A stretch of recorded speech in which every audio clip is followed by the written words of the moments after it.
আসসালামু আলাইকুম, সবাই কেমন আছেন? আশা করি সবাই অনেক ভালো আছেন। ভিডিওটি যে যেখান থেকে দেখছেন অবশ্যই লাইক, কমেন্ট, শেয়ার করে সবাইকে দেখার সুযোগ করে দিবেন। কারণ এটা আজকের মধ্যে ভাইরাল না হলে আপনি জায়গাটা কোথায় সেটা জানতে পারবেন না এবং আসতেও পারবেন না। এই মাহফিলের ব্যবস্থাটি করা হয়েছে 3 দিনের জন্য। 20 তারিখ, 21 তারিখ, 22 তারিখ।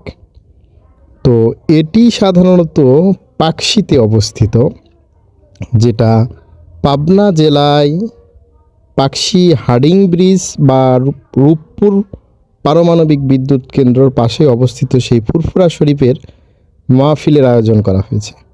আপনারা দেখতেই পাচ্ছেন এখানে দূর দূরান্ত থেকে এসে মানুষ খাবার ব্যবস্থা এবং নিজে রান্না করে খায়। ঠিক যেমন ইজতেমাতে যে 3 দিনব্যাপী ইজতেমাতে থাকা হয়, ঠিক সেই রকমই ব্যবস্থা।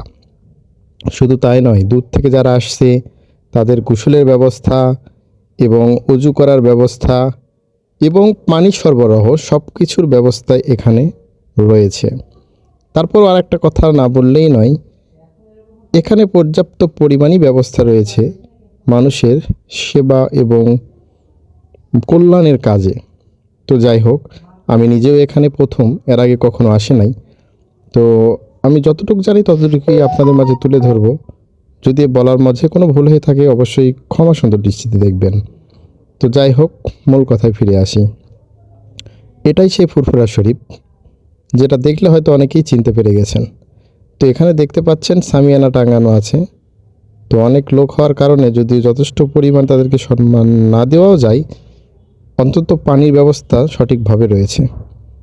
আর এখানে নিজে রান্না করে খাই।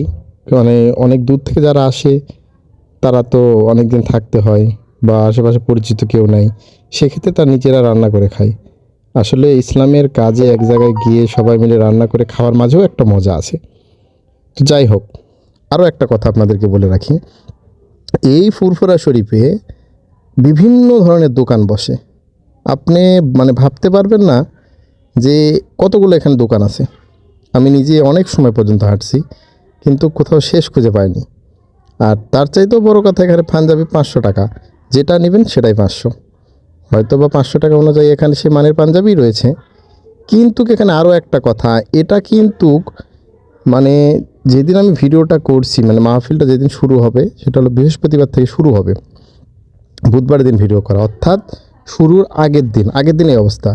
এখানে পুলিশ কন্ট্রোল রুম আছে, হাসপাতালের ব্যবস্থা রয়েছে, ফায়ার সার্ভিসেরও ব্যবস্থা রয়েছে সম্মানিত মুসল্লিদের নিরাপত্তার জন্য। তো আমি কিন্তু এখন দেখেন ফুরফুরা শরীফের ভিতরে ঢুকলাম, ভান্ডারখানা, এখানে অনেকে দান করে থাকে।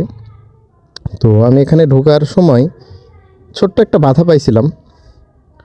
তো হয়তো বা তাদের এটা নিয়মের মধ্যে পড়ে, কিন্তু তারপরেও সেখান থেকে আমি ঘুরে সহি সালামতে আবারও চলে আসি। তো যাই হোক, এখান থেকে আমি বাইরে আসলাম। আসার পরে দেখতেই পাচ্ছেন পাটি, বিছানা, হ্যাঁ, এখানে দেখেন কম্বল, হরেক রকম কম্বল। আপনি চাইলে এখান থেকে কম্বলও সংগ্রহ করতে পারেন। আসলে কি আর বলবো, ছোট একটা মার্কেটে যেমন লোক থাকে বা মার্কেটে যেমন দোকান থাকে, ঠিক সেই ধরনের দোকানই এখানে আছে। আপনি দেখেন এখানে খেওয়া জাল পর্যন্ত পাওয়া যায়। আমাদের ভাষায় এটাকে, রাজশাহীর ভাষায় এটাকে তোরে জাল বলে। হ্যাঁ, তো খেওয়া জাল, কেউ বলে আবার যে ঝাঁকনি জাল। তো যাই হোক, এর পাশাপাশি এখানে কসমেটিকের দোকান অনেক বসেছে। এই কসমেটিকের দোকানগুলো, বিশেষ করে ছোটো ছালপাল, দেখেন কসমেটিকের দোকান দেখলে কত বায়না, আম্মুরও আমি এটা নিব। আচ্ছা যাই হোক, বেশি রং ঢং না করে মূল কথায় ফিরে আসি।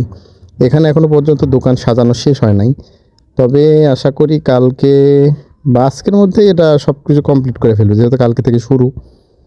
তো এখানে আর কি বলবো বলেন, এখানে আপনার দা বটি, তারপরে কাঠের সামগ্রী, কসমেটিক্স, কম্বল, চশমা, বাচ্চাদের খেলনা, ব্যাগ, জামা, শীতের পোশাক, কোট, খাবারের দোকান, কি নাই বললেই চলে। যদিও আমার জীবনের এখানে প্রথম আসা, আগের ইতিহাসের বিস্তারিত আমি আপনাদের সাথে তুলে ধরতে না পারলেও বর্তমানে কী অবস্থা এটা আপনাদের দেখাতে পারছি, এই কারণে আমার অত্যন্ত ভালো লাগতেছে। তো এই জায়গাতে কে কোথায় থেকে কতবার এসেছেন একটু কমেন্টে জানাবেন। আর বর্তমানে আমি এখানে কর্মরত রয়েছি। যদি আমার রাজশাহী জেলার বাগমারা থানার কেউ এখানে থেকে থাকেন, অবশ্যই ভিডিওতে কমেন্ট করে জানাবেন। আমি অবশ্যই চেষ্টা করব আপনাদের সাথে দেখা করার জন্য। তো যাই হোক, আমি ঘোরাফেরা শেষ করে ভাবলাম যাক, শীতের সময় সন্ধ্যা হয়ে গেছে, যেহেতু আজকে থেকে শুরুও না, দেখার কিছু নাই বা মাহফিল শোনার কিছুও নাই আজকে। তো তারা যেহেতু কাজ করছে, রাস্তা টাস্তা এখনও ক্লিয়ার নাই, তো আমি এখান থেকে চলে যাই। তো পরবর্তীতে শেষে একটু দোকান টোকান ঘুরলাম, ঘোরার পরে একটু জিলাপি টিলাপি খেলাম। গরম গরম জিলাপি কিন্তু খাওয়ার মজাই আলাদা। তো জিলাপি টিলাপি খাওয়ার পরে ঘোরাফেরা করে ভাবলাম যে না, অনেক ঘুরলাম, এখন বাসায় চলে যাই। তো যাই হোক, এখানে যদি কেউ এসে থাকেন অবশ্যই কমেন্টে জানাবেন, আমি অবশ্যই আপনাদের মাঝে দেখার চেষ্টা করব। এখানে সব ধরনের জিনিসই পাওয়া যায়, সোজা কথা, কী পাওয়া যায় না তাই বলেন। তো যাই হোক, সবাইকে এখানে আসার আমন্ত্রণ জানিয়ে আজকের ভিডিওটি এখানে শেষ করছি। ভালো থাকবেন, সুস্থ থাকবেন। ভিডিওটি ভালো লাগলে অবশ্যই শেয়ার দেবেন। ধন্যবাদ সকলকে।